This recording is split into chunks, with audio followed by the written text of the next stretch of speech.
নারকেল তো আমাদের প্রায় প্রতিটি ঘরেই থাকে, কিন্তু তার এমন যত্ন ভরা ভালোবাসার ব্যবহার জানেন কেবল আমাদের পাহাড়ি মানুষেরা। প্রথমে নারকেল ভেঙে তার মিষ্টি জল আলাদা করে নিই, আর শক্ত সাদা অংশটুকু খুব যত্ন করে রেখে দিই। এর ওপরের পাতলা বাদামি স্তর সরিয়ে সাদা নরম অংশগুলোকে পাথরে ঘষে ঘষে মিহি পেস্ট বানানো হয়। তারপর ধীরে ধীরে জাঁতা কলে পেষে বের করা হয় বিশুদ্ধ নারকেলের দুধ, যার প্রতিটি ফোঁটায় থাকে ত্বকের জন্য কোমল পুষ্টি আর প্রাকৃতিক মায়া।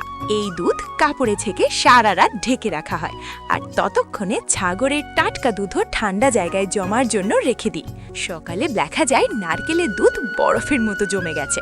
তখন হালকা গরম করে তাতে মেশানো হয় ক্যামেলিয়া তেল, অলিভ অয়েল আর পাম তেল।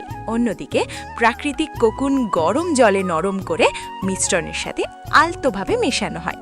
এরপর জমে যাওয়া ছাগলের দুধ, সেদ্ধ কোকুন আর খাড় ধীরে ধীরে তিলের সঙ্গে মিশে দইয়ের মতো ঘন হয়ে আসে। শেষে সাবানের ছাঁচে ঢেলে 2 দিন রেখে দিলেই তৈরি হয় সুগন্ধে ভরা নরম আর ভালোবাসায় গড়া দেশি সাবান। এ যেন শুধু সাবান নয়, পাহাড়ে জীবনের মায়া মাখানো এক কোমল স্পর্শ। আপনিও কি এমন ভালোবাসা ভরা সাবান ব্যবহার করতে চাইবেন?